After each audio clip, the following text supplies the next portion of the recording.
राजस्थान के अलवर जिले में स्थित भानगढ़ किला आज भी रहस्यों से घिरा हुआ है। कहते हैं जैसे ही सूरज ढलता है, यहाँ की हवा भी डर से ठिठक जाती है। कभी रानी रत्नावती का भव्य महल रहा यह किला अब वीरान खंडहर में बदल चुका है। भानगढ़ की दीवारें आज भी अतीत की कहानियों को अपने भीतर समेटे हुए हैं। कथा है कि एक तांत्रिक ने रानी रत्नावती को पाने के लिए काला जादू किया। उसकी योजना नाकाम रही और मरते समय उसने पूरे नगर को उजड़ने का श्राप दे दिया। उसी रात अचानक ऐसा शोर हुआ जैसे भूकंप आया हो। पूरा भानगढ़ नगर राख में तब्दील हो गया। अब वहां सिर्फ सन्नाटा और डरावनी खामोशी बची है।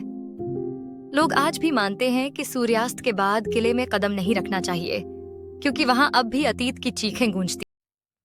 गाढ़ा कोहरा गांव की तंग सड़क पर फैल चुका था जब रोहन उस पुरानी हवेली की ओर बढ़ रहा था।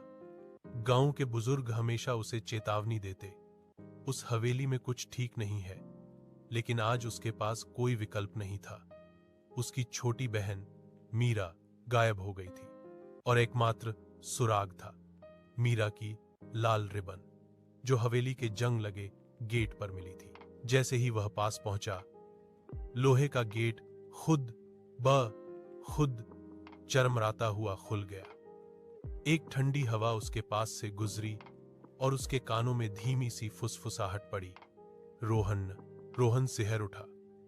आवाज मीरा की ही लग रही थी, धीमी, डरी हुई, मदद मांगती हुई। वह अंदर चला गया। हवेली सुनसान थी, फिर भी फर्श ऐसे साफ था जैसे अभी कोई चला हो। जाले दीवारों पर फटे पर्दों की तरह लटक रहे थे। दीवारें टूटी हुई थीं, लेकिन उन पर अजीब चमकते हुए निशान बने थे। मीरा, उसने पुकारा। कोई जवाब नहीं, बस हवा की फुसफुसाहट। हॉल के बीचों बीच टूटी फूटी सीढ़ियां थीं। जैसे ही उसने पहला कदम रखा, उसे लगा पूरी हवेली सांस ले रही हो। दीवारें हल्की हल्की फैलती और सिकुड़ती हुई। वह खुद को संभालकर ऊपर चढ़ने लगा। आधे रास्ते पर उसे पीछे से एक हौंसी सुनाई दी, एक बच्चे की हौंसी। वह झट से मुड़ा, कुछ नहीं, लेकिन जब उसने सीढ़ी की पकड़ देखने को हाथ लगाया तो उस पर छोटे छोटे गीले उंगलियों के निशान थे, जैसे किसी बच्चे ने अभी अभी उसे छुआ हो। उसका दिल जोर जोर से धड़कने लगा। ऊपर 3 कमरे थे। बीच का दरवाजा आधा खुला था और बिना हवा के भी धीरे धीरे हिल रहा था। जैसे ही उसने दरवाजे को छुआ, वह जोर से खुल गया।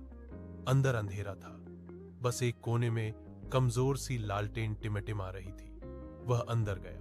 दरवाजा पीछे से धड़ाम से बंद हो गया। वह भागकर उसे खोलने लगा, लेकिन कुंडी खुद घूम रही थी